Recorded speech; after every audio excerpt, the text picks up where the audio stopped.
SD টিউটোরিয়ালের পক্ষ থেকে তোমাদেরকে স্বাগত। আজ আমি তোমাদের সামনে নিয়ে এসেছি মাধ্যমিক জিওগ্রাফি সাজেশন 3 মার্কসের বহির্জাত প্রক্রিয়া এবং ভূমিরূপের, যেটা হচ্ছে নদীর যে পার্টটা রয়েছে সেখান থেকে যে কোশ্চেনগুলো তোমরা পড়বে খুবই গুরুত্বপূর্ণ। এক, গিরিখাত ও ক্যানিয়নের মধ্যে পার্থক্য লেখো। নদীর মোহনায় বদ্বীপ গড়ে ওঠার অনুকূল পরিবেশগুলি আলোচনা করো। পলল শঙ্কু ও পলল ব্যজনীর মধ্যে পার্থক্য লেখো। উপনদী ও শাখা নদীর মধ্যে পার্থক্য লেখো।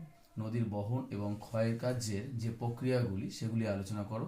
অবরোহণ ও আরোহণের মধ্যে পার্থক্য লেখো। আকৃতি অনুযায়ী বদ্বীপের শ্রেণীবিভাগ করো। মন্থকূপ ও প্রপাতকূপের মধ্যে পার্থক্য লেখো। জলপ্রপাতের পশ্চাৎ অপসারণের কারণগুলি আলোচনা করো। এবং নদী পার্বত্য উপত্যকা আর নদী পার্বত্য উপত্যকা ভি বা আই আকৃতির হয় কেন, এই কোশ্চেনগুলো তোমরা পড়ো। আশা করি এখান থেকে তোমাদের কোশ্চেন অবশ্যই আসবে।